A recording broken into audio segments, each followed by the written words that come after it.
우리 옆에 있는 분들 한번 격려 한번 하십니다. 모든 것이 하나님의 은혜입니다.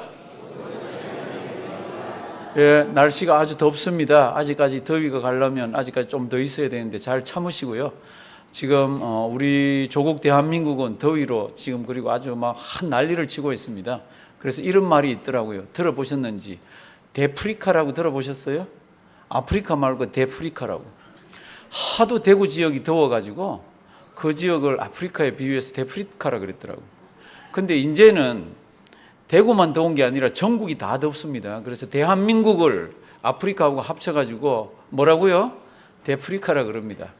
참 더워서 죽습니다. 강원도에서는 자기 조카 주려고 이 달걀을 베란다에 놔놨는데 어느 날 식구들이 있는데 이상한 소리가 나가지고 우리가 창문을 열어놨나 그러고 놀라서 보니까 그 계란이 병아리가 돼가지고 태어난 거 있잖아요. 성도 여러분들, 이 계란을 품어줄 때 35도 이상이 돼야 됩니다.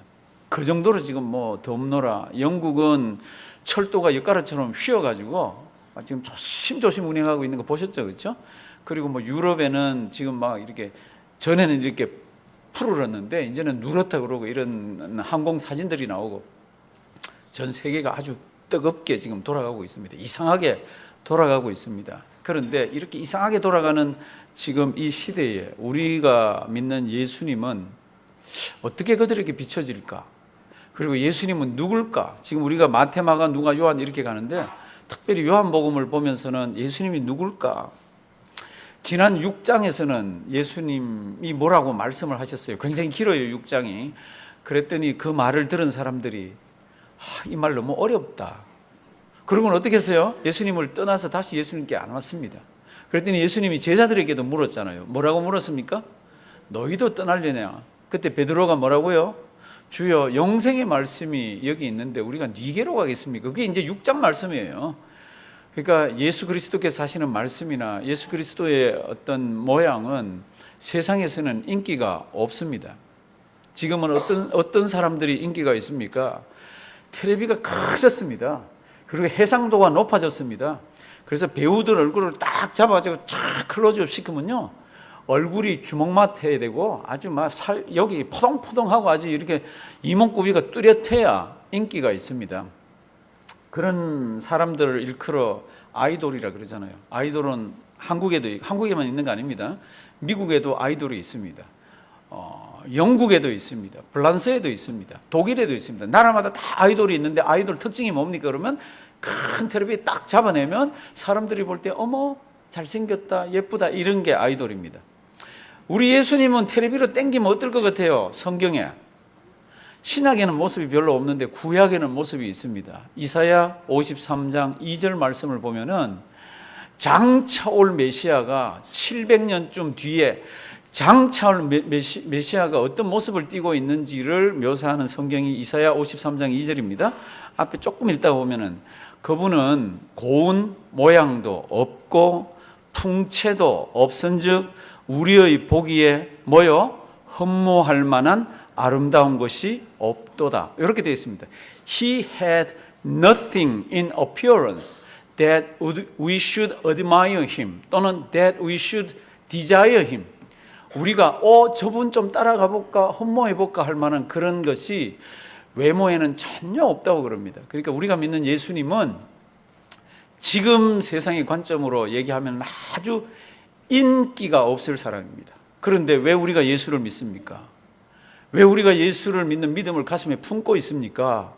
그분이 나에게 새 생명을 주셔서, 그분이 나에게 은혜를 주셔서, 그래서 그분 때문에 우리가 죽은 뒤에도 저 하나님 가서 만날 뿐만 아니라 이 세상 사는 동안에 무슨 일이 있더라도 그분 안에서 믿음이 흔들리지 않잖아요. 우리 아까 찬송가 190장 5절 찬송 혹시 기억나세요? 190장 이후에 우리가 천국 올라와 그 다음 뭐예요? 더 좋은 곡조로, 옛날 노래. 저는 그 곡조가 좋아요. 더 좋은 노래로. 참 우리가 죽은 뒤에 하늘나라 가서 더 좋은 곡조로 하나님 아버지 앞에 찬송 드릴 때까지 우리는 어디에 살아야 합니까? 우리는 이 땅에 살아야 합니다. 그러면 이 땅은 어떻습니까? 이 땅은 물난리의 소식과 이 땅은 뭐 댐이 터졌다는 소식과 이 땅은 전쟁이 날라 그런다는 소식과 이 땅은 뜨거워서 지금 어찌해야 될지 모르겠다는 그런 소식들이 난무하는 곳입니다. 아무리 그런 것이 난무를 해도, 그리고 세상 사람들은 그런 아주 아이돌을 쫓아가도 우리는 흠모할 것이 없는 모습을 띠고 있는 예수 그리스도가 나의 구주라. 그래서 그분을 쫓아갑니다. 오늘 7장 말씀 보면은 이제 유대인들이 예수님을 그렇게도 싫어합니다. 왜 싫어합니까? 아까 그랬잖아요. He had nothing in appearance. 그러니까 외모적으로는 저분 그렇게 하나도 없습니다. 메시아라 그랬는데 보니까 메시아는 백마 타고 와야 되는데 성경 말씀을 보면 메시아 지금 뭐 타고 들어갑니까? 낙이 타고 들어갑니다. 얼마나, 그것도 낙이 어미도 아니고요. 성경 보시면 낙이 뭐예요? 새끼.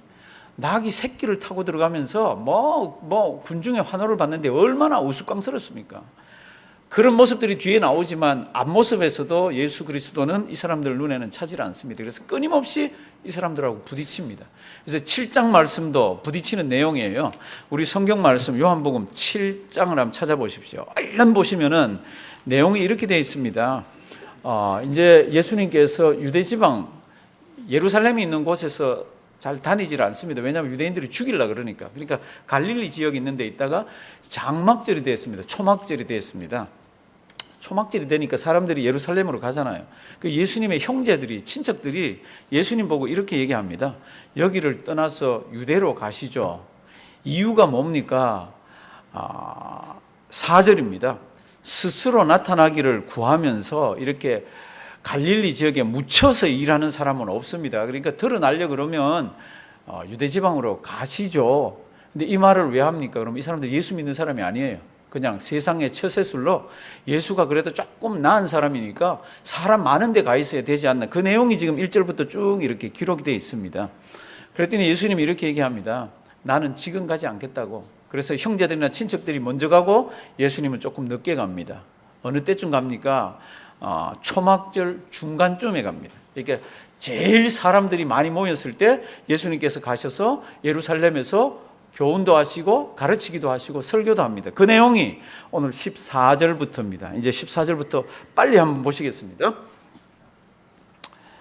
이미 명절의 중간에, 아까 제가 장막절, 초막절이라고 그랬습니다. 명절의 중간에, 명절은 7일 동안 셉니다. 그러니까 중간쯤이면 사람들이 제일 많을 때입니다. 중간이 되어 예수께서 어디요? 성전에 올라가서 가르치시니. 지금 앞뒤 내용 조금 아시겠죠? 그렇죠? 이제 15절 보시면 유대인들이 아주 기이하게 생각을 합니다. 여기 가로되 이 사람은 뭐라고요? 배우지 아니하였거늘 어떻게 뭐요? 글을 아느냐? 지금 예수님께서는 글을 가르치는 게 아니라 예수님께서는 하늘나라의 비밀과 하나님의 교훈을 가르치고 있습니다. 그러니까 그 교훈이 성경 말씀을 보면은 바리새인들이나 권세 있는 자들하고 달랐다 그랬습니다. 예수님의 가르침은 달랐다 그랬습니다. 그런데 유대인들은 그게 이제 꼴리는 거라. 그러니까 뭐라 그럽니까? 아니, 이 사람은 배운 적도 없는데 무식한 사람인데, 아니, 글을 어떻게 알아? 지금 사실은 뭐라고 표현해야 되죠? 아니, 웬 이런 가르침이, 웬 권세가 있어? 우리가 싫어하는 사람이지만 이거 뭐지? 이렇게 나가야 되는데 지금 예수님을 한껏 깎아내립니다. 배우지도 못한 사람이 글을 어떻게 알아? 그럼 예수님께서 지금 가르치는 것을 험내는 겁니다. 그러니까 예수님이 뭐라 그럽니까? 내가 주는 교훈은 이제 글이라고 안 하고 이제 교훈이라고 그럽니다. 16절. 예수께서 대답하여 가라사대, 다 같이 읽습니다. 내 교훈은 내 것이 아니요 나를 보내신 이의 것이니라. 아멘. 너희가 나를 무식하다 그러는데 내가 너희들에게 지금 주는 이 교훈은 구약 성경, 그리고 구약 성경을 해석한 그 당시의 유대 문헌들이나 이런 것들을 다 망라해서 내가 주는데 이것은 내가 주는 교훈이 아니라 나를 보내신 이가 이것을 지금 주는 교훈이라고 이렇게 얘기합니다. 이제 그럼 문제가 뭡니까? 문제가 이제 17절입니다. 이게 보내신 이의 교훈인지 어떻게 아냐는 겁니다. 하나님께서 지금 이 교훈을 주신 건 줄 어떻게 아냐는 겁니다. 그래서 이제 17절 예수님이 이렇게 얘기합니다. 17절은요, 이거 잘 읽어보고 이게 무슨 뜻인지 번뜩 오면은 대단한 독해력이 있는 사람입니다. 저도 이걸 붙들고 얼마나 오래 실험했는지 모릅니다. 무슨 뜻인지 잘 모르겠어. 그래서 어젯밤에 급기에 제 방에 올라와서 원문부터 시작해서 책들을 싹 다 뒤지고 밤에 늦게 내려갔습니다. 천천히 한번 읽어볼게요. 어려운 말 없어요. 다 같이 읽습니다. 사람이 하나님의 뜻을 행하려 하면 이 교훈이 하나님께서 왔는지 내가 스스로 말함인지 알리라. 사람이 하나님의 뜻을 행하려 하면 이 교훈이 하나님께로서 왔는지 내가 스스로 말함인지 알리라. 뭐예요? 사람이 하나님의 뜻을 행하려 하면은 이 교훈이 하나님께로서 왔는지 내가 스스로 말함인지 알리라. 이거 이제 번역을 할 때 성경을 읽고 성경을 이제 은혜 받으려고 그러면 성경이 무슨 뜻인지 일단 성경이 무슨 뜻인지를 알아야 됩니다. 근데 이거는 어려운 말은 하나도 없어요. 그런데 이거 문법적으로 이렇게 생각해 보면 이게 도대체 이거 시멘틱 의미가 이게 들어오질 않는 거예요. 신텍스는 뭐 됐어요. 이게 문장 구조는 됐는데 이게 의미가 들어오지를 않아요. 무슨 말 같아요? 사람이 하나님의 뜻을 행하려 하면 이렇게 하라 이렇게 되어 있어야 되잖아요. 행하려 하면 이 교훈이 하나님께로서 왔는지 내가 스스로 말함인지 알리라. 이제 지금부터 요 말씀만 잠깐 보고 뒤로 갔다가 다시 올 거예요. 무슨 뜻인지를 먼저 분명히 하셔야 됩니다. 이제 여기 이제 사람이 하나님의 뜻을 행하려 하면 할 때 요거는 요 if라는 단어는 헬라어에서도 if를 쓰고 있습니다. 그런데 if가 찾아보시면 사전을 찾아보시면은 뜻이 굉장히 많습니다. 사전 한 페이지가 if에 대한 거로 있습니다. 뭐 가정법도 있고요. 뭐 이렇게 한다면 이런 뜻도 있는데 if의 뜻 중에 현재의 의지를 아주 강하게 나타내는 if가 있습니다. 그리고 그 if는 주로 그런 것을 할 때면 늘 아니면 그런 것을 할 때면 언제나 이런 게 들어가 있습니다. 근데 그걸 이거 이제 우리말 성경을 번역하는 분들이 그거를 안 했어요. 그러니까 원래 거로 하면 이렇습니다. 잘 보세요. 누구든지 하나님의 뜻을 정말로 진짜로 기꺼이 행하려 한다면은 그때야 이 교훈이 하나님께로서 왔는지 내가 스스로 말함인지 알리라. 지금 예수님이 막 무슨 교훈을 주고 있잖아요. 그랬더니 그걸 막 시비를 막 붙어서 막 얘기를 합니다. 무식한 사람이 글씨도 어디서 깨쳤는지. 그러니까 이제 무슨 얘기예요? 저게 하나님께로서 안 왔다는 겁니다. 지가 만들어서 이제 한다는 겁니다. 그러니까 우리 주님께서 너희가 정말로 하나님의 뜻을 행하려고 해서 이 말씀들을 지켜보고 또 지켜보고 한다면 그때는 이 말이 하나님께로서 왔다는 것을 알게 된다는 겁니다. 근데 우리말은 지금 이렇게 돼 있어가지고 참 어렵습니다. 다시 한번 해석합니다. 누구든지 하나님의 뜻을 진짜로 행하려 한다면은 그때야 이 교훈이 하나님께로서 왔는지 내가 스스로 말함인지 그때야 알리라. 됐죠? 그렇죠? 이제는 무슨 뜻인지 아시겠죠? 그러니까 이제 다시 한번 읽어보시겠습니다. 다 같이 한번 읽습니다. 사람이 하나님의 뜻을 행하려 하면 이 교훈이 하나님께로서 왔는지 내가 스스로 말함인지 알리라. 아멘. 그냥 읽으면 또 모릅니다. 제가 해석을 해드린 대로 읽으셔야 의미가 통합니다. 누구든지 하나님의 뜻을 정말로 행하려 할 때는 한다면은 그때야 이 교훈이 하나님께로서 왔는지 내가 스스로 말함인지 알리라. 그러니까 정말로 하나님의 뜻을 행하려고 그 말씀을 지켜봐야 하나님이 주신 말씀이네 이렇게 된다는 겁니다.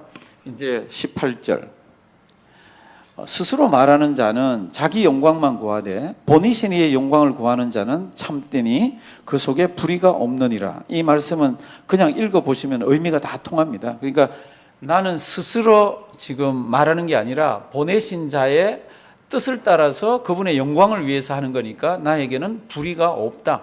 너희는 나에게 불의가 있다 하지만 나는 불의가 없다. 지금 유대인들하고 예수님이 이렇게 논쟁하면서 다투는 겁니다. 19절 모세가 너희에게 율법을 주지 아니하였느냐? 그럼 율법을 줬으면 어떻게 해야 돼요? 그게 진짜인지 가짜인지 알려면 지켜야 된다 그랬잖아요 아까. 그런데 모세가 너희에게 율법을 주지 아니하였느냐? 근데 보니까 너희 중에 율법을 지키는 자가 없도다. 모세의 제자라 그리고 모세 잘한다 그러는데 지키는 자가 없도다. 그러면서 나를 죽이려고 한다는 겁니다. 예수를. 십계명에도 그렇고 성경 말씀을 보면은 특별한 이유가 없으면 죽이면 되질 않습니다. 그래서 20절 무리가 대답하되 당신은 귀신이 들렸도다. 누가 당신을 죽이려 하나이까? 유대인들은 죽이려 하는데 여기 있는 무리들은 유대인들이 죽이려는 것을 모릅니다. 그러니까 너희가 나를 죽이려 그런다 그랬더니 주위에 있던 그 사람들이 아니 무슨 말 누가 죽여?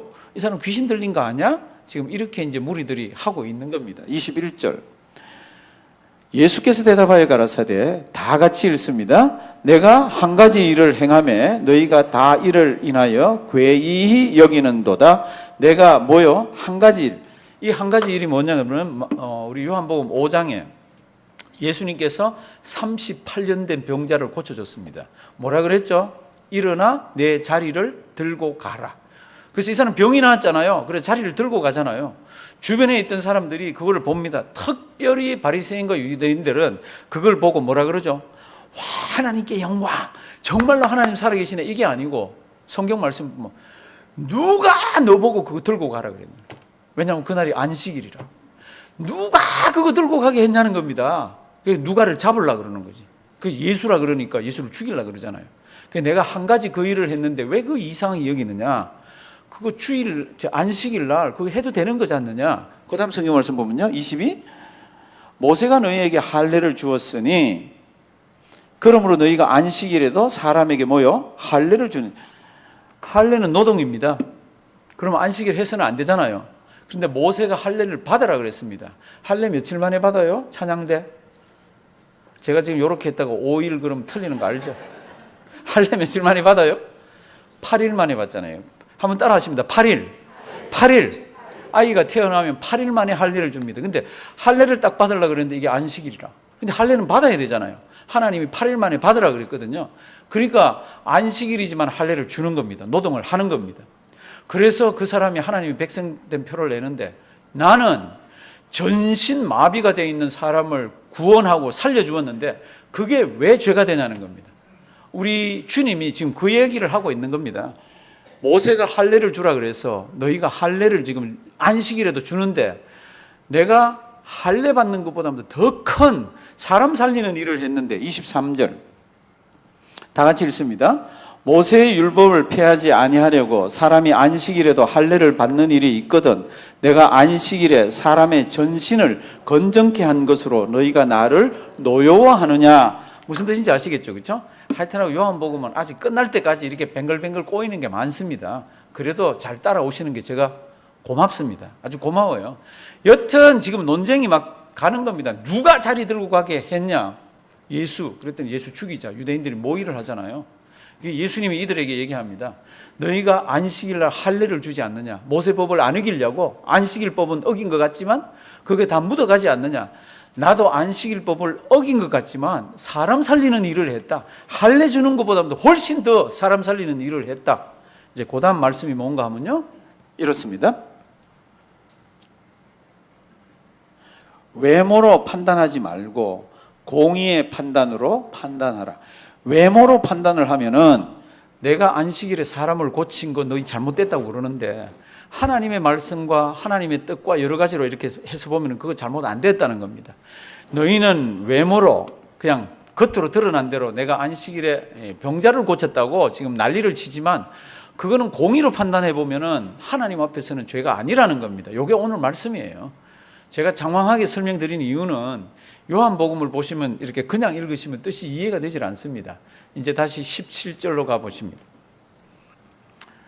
하나님의 말씀이 어떨 때 하나님의 말씀다워지고 하나님의 말씀이 진짜 이게 하나님의 말씀이네 라는 것을 언제 알 수가 있습니까?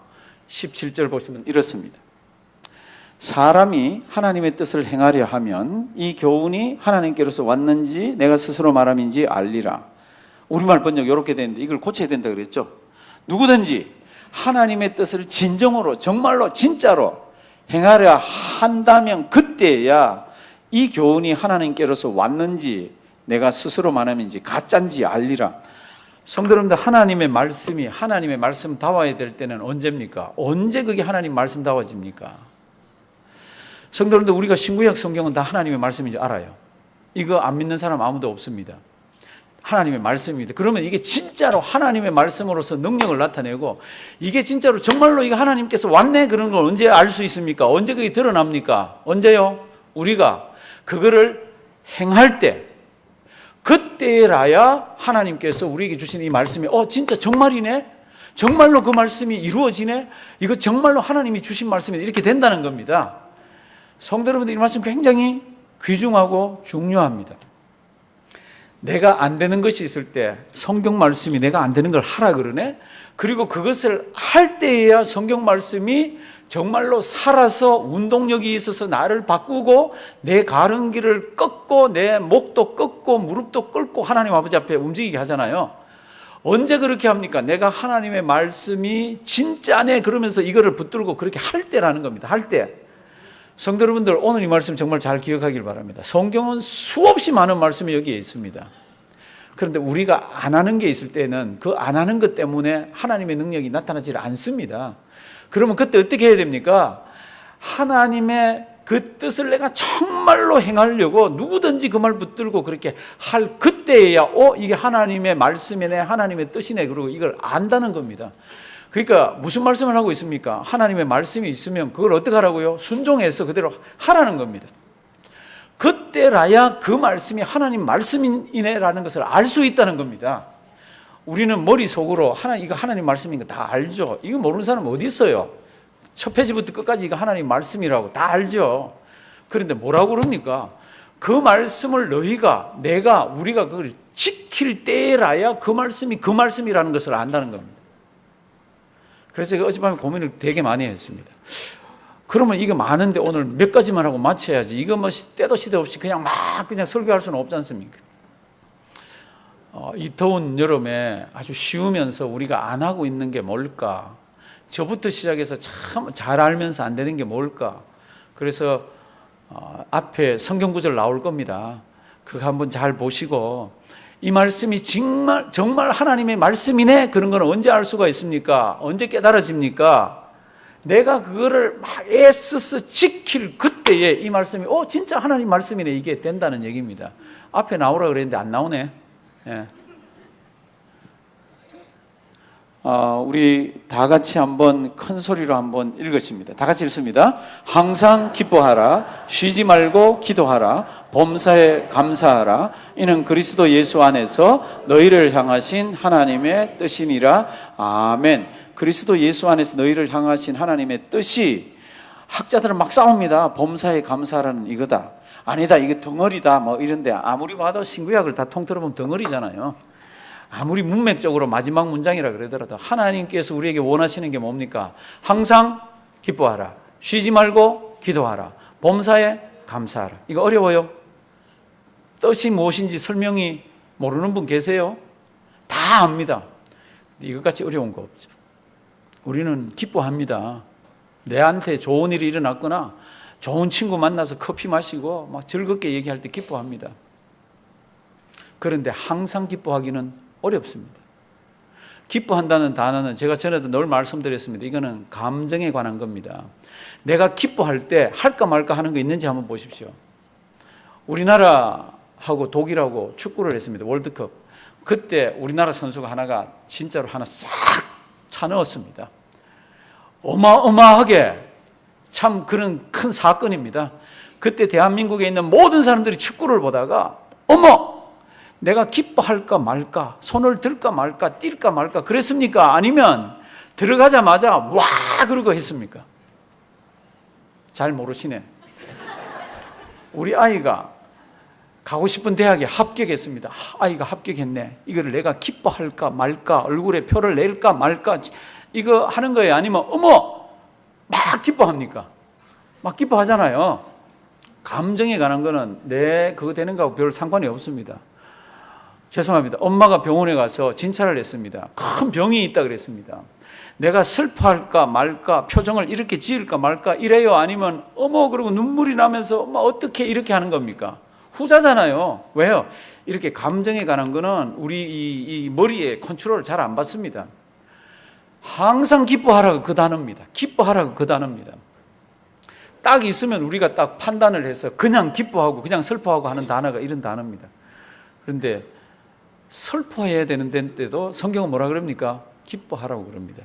설명은 둘째치고 지난 한 주간, 지난 한 달 동안, 작년 한 해 동안 기뻐하는 것 없이 계속해서 화를 내고 불평하고 원망하고 슬퍼하고 했다면은 우리 신앙은 진짜 잘못된 신앙입니다. 성경은 뭐라 그럽니까? 기뻐하라 그럽니다. 어떻게 해요? 항상. 한번 따라 하십니다. 항상.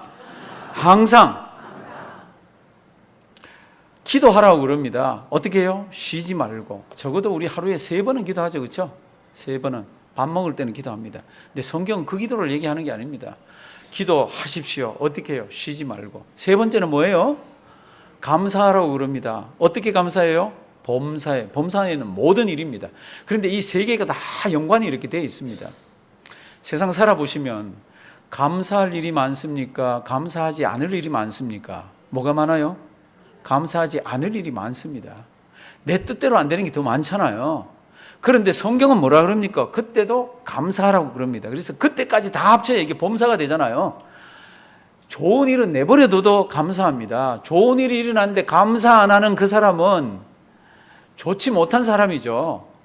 그러니까 좋은 일, 내가 좋아하는 일은 전부 감사합니다. 그런데 싫은 일, 내가 원치 않는 일이 일어났을 때도 성경은 뭐라 그러죠? 감사하라라고 그럽니다.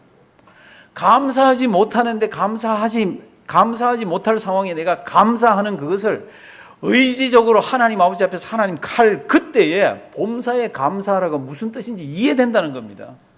기뻐하지 못할 상황에 성경이 기뻐하라 그랬으니까 내가 기뻐하려고 해서 의지적으로 막 기뻐할 그때에 항상 기뻐하는 게 무슨 뜻인지 내가 알게 된다.